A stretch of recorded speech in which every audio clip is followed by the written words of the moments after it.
بسم الله الرحمن الرحیم.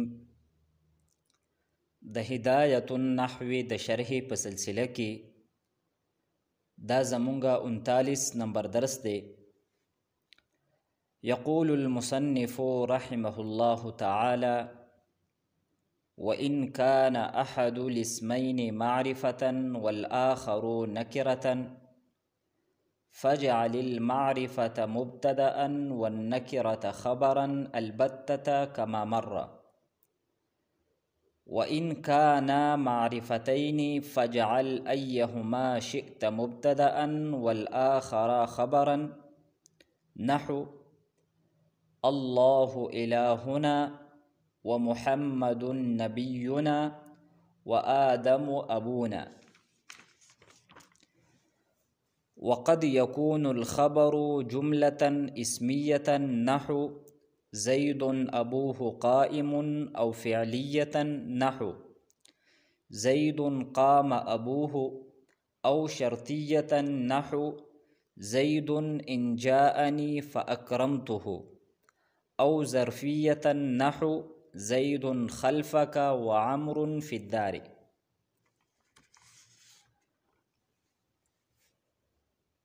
دین مخکی عبارت کی مصنف دا خبره ذکر کړی و: وأصل المبتدأ أن يكون معرفة وأصل الخبر أن يكون نکرة. چې په مبتدا کې اصل دا دی چې مبتدا دا به معرفه وي، او په خبر کې اصل دا دی چې خبر دا به نکره وي. نو په دې عبارت کې وَإِن كَانَ أَحَدُ الْاسْمَيْنِ مَعْرِفَةً وَالْآخَرُ نَكِرَةً فَاجْعَلِ الْمَعْرِفَةَ مُبْتَدَأً وَالنَّكِرَةَ خَبَرًا. په دې کې د دغې قاعدې مزید وضاحت کوي. نو فرمایي کچری دو اسمونه وي او په دې دو اسمونو کې یو اسم دا معرفه وي او بل اسم دا نکره وي، نو کم اسم چې معرفه وي نو تدینه به مونږه مبتدا جوړو، ځکه چې په مبتدا کې اصل دا دی چې مبتدا دا به معرفه وي، او کم اسم چې نکره وي نو تدغه اسم نه به مونږه خبر جوړو، ځکه چې په خبر کې اصل دا دی چې خبر دا به نکره وي. نو مصنف فرمایي وَإِن كَانَ أَحَدُ الْاسْمَيْنِ مَعْرِفَةً، کچری په دو اسمونو کې یو اسم معرفه وي، وَالْآخَرُ نَكِرَةً او بل اسم دا نکره وي، نو فَاجْعَلِ الْمَعْرِفَةَ مُبْتَدَأً، پس ته هغه اسم چې هغه معرفه دی نو د هغې نه مبتدا جوړه که، والنکرة خبرا، او کم اسم چې نکره دی نو د هغې نه خبر جوړ که، البتة یقینا، کما مره لکه څنګه چې تیر شوي دي. او څه تیر شوي دي؟ واصل المبتدأ ان یکون معرفة واصل الخبر ان یکون نکرة. بیا فرمایی وَإِن كَانَا مَعْرِفَتَيْنِ فَاجْعَلْ أَيَّهُمَا شِئْتَ مُبْتَدَأً وَالْآخَرَ خَبَرًا، نحو الله إلهنا ومحمد نبينا وآدم أبونا. او کچری دواړه اسمونه معرفه وي، دو اسمونه وي او دواړه معرفه وي، نو په دې کې بیا تا ته اختیار دی چې ته په دې دواړو اسمونو کې د کم یو اسم نه مبتدا جوړې او د کم یو اسم نه خبر جوړې. خو کم یو که ته مقدم کې نو هغه به مبتدا وي، او کم یو اسم چې ته مؤخر کې نو هغه به خبر وي. نو فرمایي وَإِن كَانَا مَعْرِفَتَيْنِ، کچری دواړه اسمونه معرفه وي، فجعل ایهما شئت مبتدأ، پس ته وګرځوه چې کم یو اسم ستا خوښ وي د هغې نه مبتدا جوړه کا، والآخر خبرا او د بل اسم نه خبر جوړ کا، ځکه چې په دواړو کې د مبتدا او د خبر د جوړېدلو صلاحیت دا موجود دی. نحو اوس مصنف مثالونه ذکر کوي. الله الهنا دا یو مثال دی، ومحمد نبینا دا دویم مثال دی، وآدم ابونا او دا دریم مثال دی. نو که مونږ او تاسو وګورو نو په دې درې وړو مثالونو کې لفظ الله، محمد او آدم دا درې وانه معرفي دي د علمیت د وجې نه، ځکه چې دا نومونه دي. او کوم دویم اسم دی الهنا، نبینا او ابونا، دا درې وانه اسمونه هم معرفي دي، خو دا د معرفي په قسمونو کې معرفه به اضافت دي. د اله او د نبی او د اب ته دې اضافت شوی دی ضمیري متکلم طرف ته. نو دی وجه نه دا درې وانه اسمونه دا معرفي دي. نو چونکې مصنف چې دا کم مثالونه ذکر کړي دي نو په دې کې لفظ الله مقدم کړی دی، محمد مقدم کړی دی او آدم مقدم کړی دی، لہذا دا درې وانه اسمونه دا مبتدا دي او الهنا، نبینا او ابونا دا درې وانه اسمونه دا خبر جوړیږي. که اوس مونږ داسې وکړو چې دا دویم اسم دا مونږه مقدم کو، نو بیا به دغه دویم اسم کوم چې مونږه مقدم کړی دی دا به مبتدا وي، او دا لومبی اسم چې مونږه دویم نمبر ته بوت نو دا به بیا خبري. مثلا د الله الهنا په ځای باندې مونږ داسې ووایو چې الهنا الله، چې زمونږه معبود دا الله دی، نو اوس به الهنا مبتدا وي او لفظ الله دا به وله خبر وي. ومحمد نبینا، که مونږ دا داسې ووایو چې نبینا محمد، نو نبینا مبتدا ده او محمد دا وله خبر دی. او آدم ابونا، که دا مونږ داسې ووایو ابونا آدمو، چې زمونږ پلار دا آدم دی، نو اوس ابونا مبتدا ده او آدم دا وله خبر دی. نو ته دې قاعدې خلاصه دا شوه که چېرې دوه اسمونه وي دواړه معرفي وي، نو اوس مونږ ته په دې کې اختیار دی چې مونږه د کم یو اسم نه مبتدا جوړو او د کم یو اسم نه خبر جوړو. خو که کم یو اسم مونږه مقدم کو دا به مبتدا وي او دا بل اسم چې کم مونږه وروستو کو نو دا به خبر وي. البته دلته به مونږه دا خبره یاد ساتو که چېرې دوه اسمونه وي او په دې دوو اسمونو کې د یو اسم مبتدا جوړېدل متعین وي، د هغې په مبتدا جوړېدو باندې قرینه موجوده وي، او په دویم اسم د هغې خبر جوړېدل متعین وي، یعنی د هغې د خبر په جوړېدلو باندې قرینه موجوده وي، نو بیا د مبتدا مؤخر کول دا هم جایز دي. مثلا بنونا بنو ابنائنا، چې زمونږه نوسی دا زمونږه زامن دي، یعنی زمونږه نوسی دا زمونږ د زامنو په شانتې دي.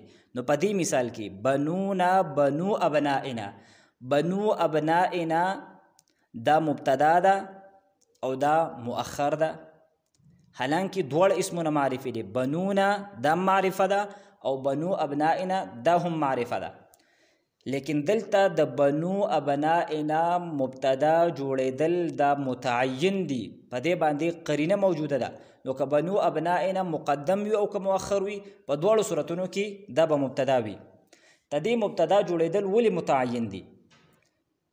دا ځکه متعین دي که چېرې د بنو نه مونږه مبتدا جوړو نو بیا به معنی داسې شي چې زمونږه زامن دا زمونږه نوسی دي، حالانکه دا معنا غلطه ده.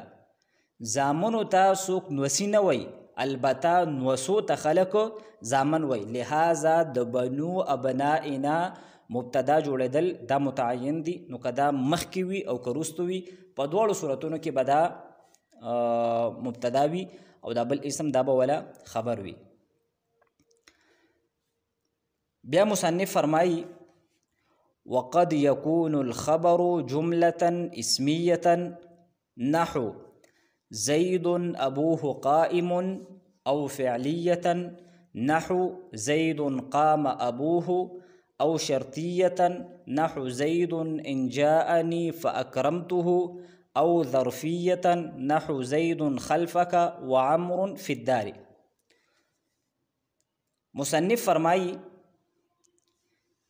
چې خبر دا کله کله جمله وي، دلته په یکونو باندې لفظ قد دا داخل شوی دی او دلته دا قد دا د تقلیل لپاره راځي، یعنی خبر دا کله کله جمله وي. نو تدینه دا معلومه شوه چې په خبر کې اصل دا دی چې خبر دا به مفرد وي، بیا مفرد هم عام دی، خو که خالص مفرد وي لکه زید اسدن، لکه زیدون مبتدا ده او اسدون دا ولا خبر دی او اسدون دا خالص مفرد دی، او خوا کو مرکب ناقص وي نو مرکب ناقص دا هم په حکم کې د مفرد دی. بیا مرکب ناقص دا هم عام دی، خوا که مرکب اضافي وي که مرکب توصیفي وي. مثلا د مرکب اضافي مثال له هذا غلام رجل، هذا مبتدا ده او غلام رجل دا ولا خبر دی او دا مرکب ناقص دی، او د مرکب ناقص په قسمونو کې دا مرکب اضافي دی، د غلام اضافت شوی دی رجل طرف ته. او د مرکب توصیفي مثال له الانسان حیوان ناطق، چې انسان دا حیوان ناطق دی، نو انسان مبتدا ده او حیوان ناطق دا موصوف صفت دا ولا خبر دی. نو حیوان ناطق دا مرکب ناقص دی او بیا د مرکب ناقص په قسمونو کې دا مرکب توصیفي دی. نو زمون د خبرې حاصل دا شو چې په خبر کې اصل دا دی چې خبر دا به مفرد وي، خوا که خالص مفرد وي او خوا که مرکب ناقص یا مرکب غیر تام وي. خو کله کله خبر دا جمله هم وي، بیا جمله عام ده، خبر جمله اسمیه هم کېدی شي، جمله فعلیه هم کېدی شي، جمله شرطیه هم کېدی شي او جمله ظرفیه هم کېدی شي. نو مصنف رحمه الله دا کم د جملې څلور قسمونه مونږ ذکر کړل، اسمیه، فعلیه، شرطیه او ظرفیه. تدې د مثالونو په ذریعه سره تدې وضاحت کړی دی او هغه مثالونه ذکر کړي دي په کومو مثالونو کې چې دا جملې د خبر په صورت کې واقع شوي دي. نو فرمایي وقد يكون الخبر جملة اسمیه، او کله کله خبر دا جمله اسمیه وي. د جمله اسمیه مثال له لکه زید ابوه قائم، نو زید دا مبتدا ده او ابوه قائم دا ولا خبر دی، او ابوه قائم دا جمله اسمیه ده. ابوه دا مبتدا ده او قائم دا ولا خبر دی، بیا مبتدا خبر دا بیا جمله اسمیه ته دینه جوړ شي او بیا دغه جمله اسمیه دا خبر جوړیږي د زید مبتدا لپاره. او فعلیه او خبر کله کله جمله فعلیه وي، تدې مثال له زید قام ابوه، نو زید دا مبتدا ده او قام ابوه دا جمله فعلیه ده او دا خبر واقع شوی دی د زید مبتدا لپاره. قام دا فعل او ابوه مضاف الیہ دا ولا فاعل لے، لہذا فعل اپنے فاعل سے مل کر دا جملہ فعلیہ خبریہ ہو کر دا بیا خبر دے دا زید مبتدا لپاره. او دا زید قام ابوه دا جمله فعلیه ده او جمله دا قام ابوه دا جمله فعلیه ده، ځکه چې جمله فعلیه هغې ته وایي چې د هغې په شروع کې فعل راغلی وي. او شرطیه او خبر دا کله کله جمله شرطیه وي، د دې مثال له لکه زید ان جاءنی فاکرمته، زید دا مبتدا ده او ان جاءنی فاکرمته دا جمله شرطیه ده او دا جمله شرطیه ده بیا خبر جوړیږي د زید مبتدا لپاره. ان حرف شرط او جاء فعل او هو ضمیر مستتر دا پکې فاعل نون وقایه یا ضمیر منصوب متصل منصوب محلا دا ولا مفعول به دی، نو دا شرط دی او فا جزایه ده او اکرمته فعل فاعل او مفعول به مل کر دا جزا ده او شرط جزا مل کر دا بیا خبر دی د زید مبتدا لپاره. او دا ان جاءنی فاکرمته دا جمله شرطیه ده ځکه چې د دې په شروع کې ان حرف شرط راغلی دی. او ظرفیه او خبر کله کله جمله ظرفیه هم وي، بیا جمله د ظرفیه دا عام ده، خوا که ظرف حقیقی وي یعنی ظرف زمان وي او که ظرف مکان وي، او خوا که ظرف مجازي وي، او ظرف مجازي دا جار مجرور ته وایي. نو مصنف رحمه الله د جمله ظرفي دوه مثالونه ذکر کړي دي. یو مثال ذکر کړی دی زید خلفک، دا د ظرف حقیقي مثال دی ځکه چې خلفه دا ظرف مکان دی، او دا عمر فی الدار دا فی الدار جار مجرور دا د ظرف مجازي مثال دی ځکه چې دا حقیقتا ظرف نه دی بلکې دې ته مجازا ظرف ویل کېږي. او ظرفیتا او خبر دا کله کله جمله ظرفیه وي لکه زید خلفک. نو زید مبتدا ده او خلفک دا مضاف مضاف الیه دا مفعول فیه ده د فعل محذوف د استقر یا د ثبت فعل لپاره، لہذا دا جمله ظرفیه ده او دا بیا خبر جوړیږي د زید مبتدا لپاره. او د ظرف مجازي مثال له عمرو فی الدار، عمرو مبتدا ده او فی الدار جار مجرور دا متعلق ده په استقر فعل پوری، لہذا دا بیا خبر جوړیږي د عمرو مبتدا لپاره. نو دا د ظرف مجازي مثال له. اوس راځو مونږه ته دې عبارت ترکیب له او په دې کې چې کم نحوي فواید ذکر شوي دي نو د الله جل شانه په توفیق او په مدد سره به مونږه د ذکر کولو کوشش کوو. وإن كان أحد الاسمين معرفة والآخر نكرة، تدې ځای پورې دا جمله شرط دی. ان حرف شرط، كان فعل ناقص، او أحد الاسمين دا مضاف مضاف الیه دا اسم دی د کان د پاره، او معرفتن دا ولا خبر دی. معرفتن دا منصوب دی په فتحې سره، او د آخرو عطب دی په احد باندې، او د نکرتن عطب دی په معرفتن باندې.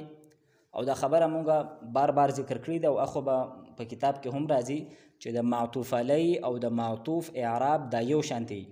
که معطوف علی مرفوع نو معطوف به مرفوع وي، که معطوف علی منصوب و نو معطوف به هم منصوب وي، که معطوف علی مجرور نو معطوف دا به هم مجرور وي. نو دلته چونکې احد دا مرفوع دی نو آخر دا هم مرفوع دی، او معرفتن دا منصوب دی او دا معطوف علی ده، نو په دې باندې چې کوم عطف دی نکرتن دا به هم منصوب وي.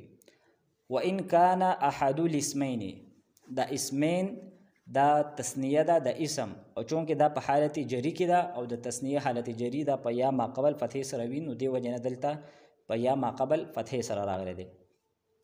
نو وان کان احد الاسمین معرفة والآخر نکرة دا شرط دی. فجعل المعرفة مبتدأ والنكرة خبرا دا ولا جزا ده. فا جزایه ده او اجعل دا اصل کې ده اجعل، خو چونکې د فا د وجه نه حمزه وصلي دا غورځېږي نو موږ به داسې وایو فجعل.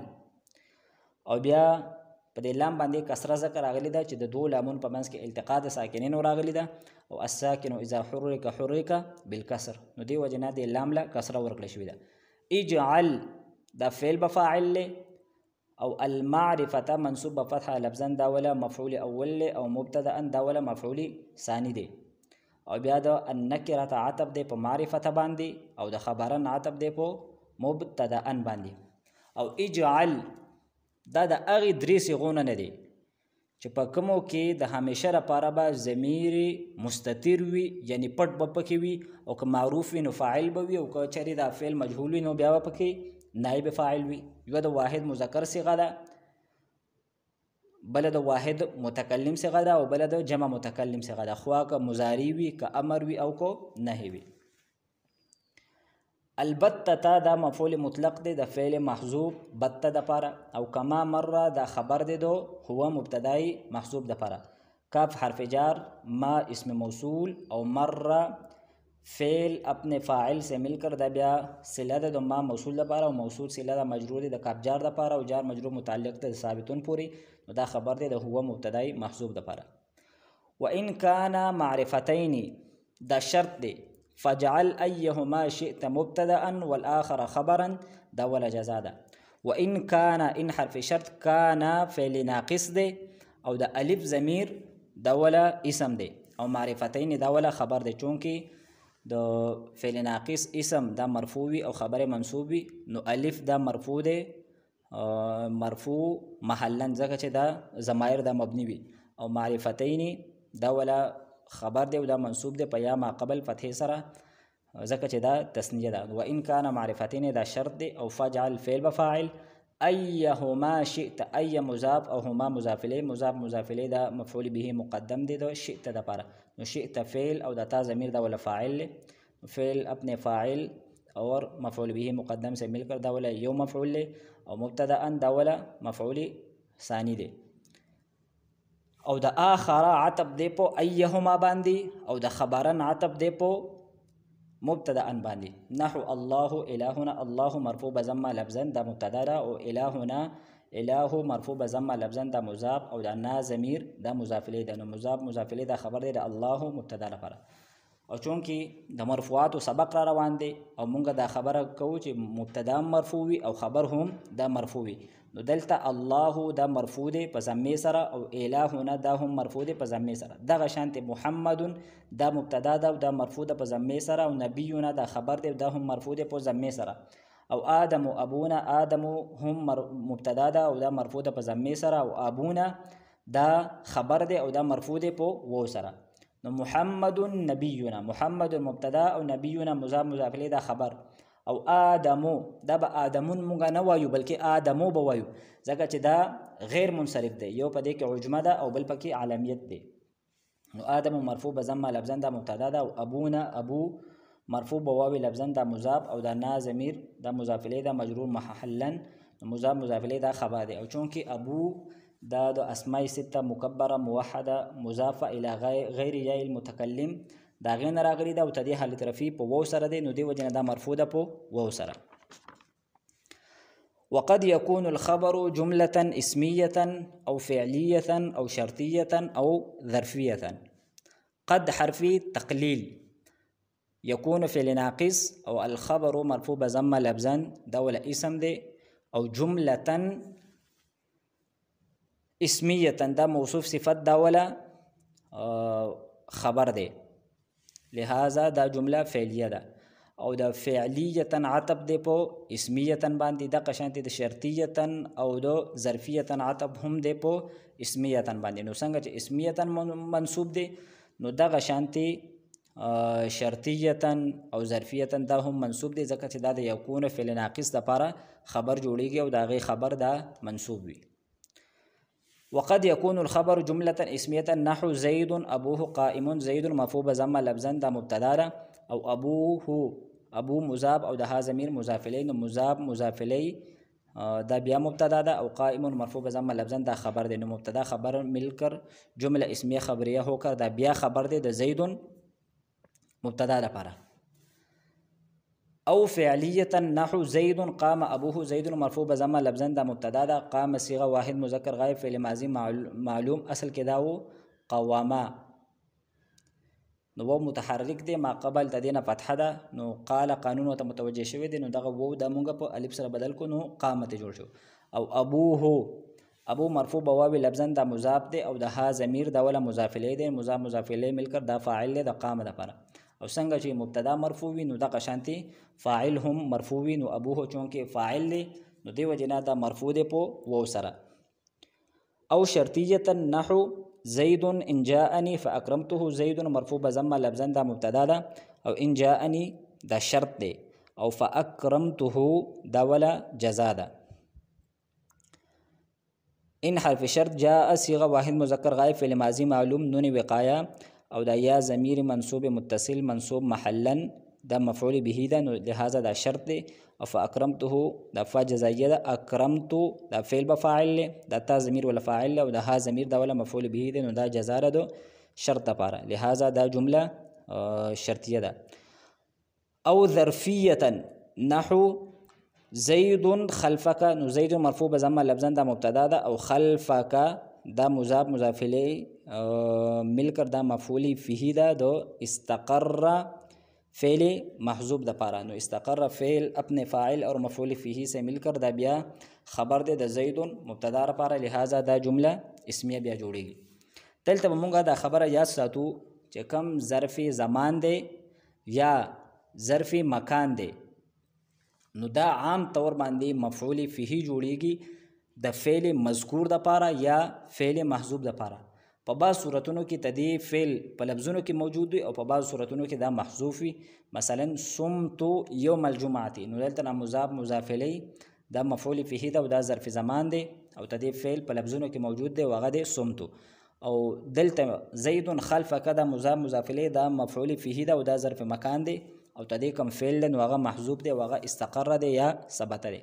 عمرو فی الدار، عمرو مرفوع بضمه لفظا دا مبتدا ده او فی الدار جار مجرور دا متعلق دی په استقر یا ثبت فعل پوری او باقی की हुआ ज़मीर फ़ाइल वग़ा अमर तराजे दिनो सबत फ़ेल अपने फ़ाइल और मुताल्लिक़ से मिलकर दा बिया ख़बर दे दा अमरुन मुब्तदा दा पारा, लिहाजा दा जुमला इस्मिया दा।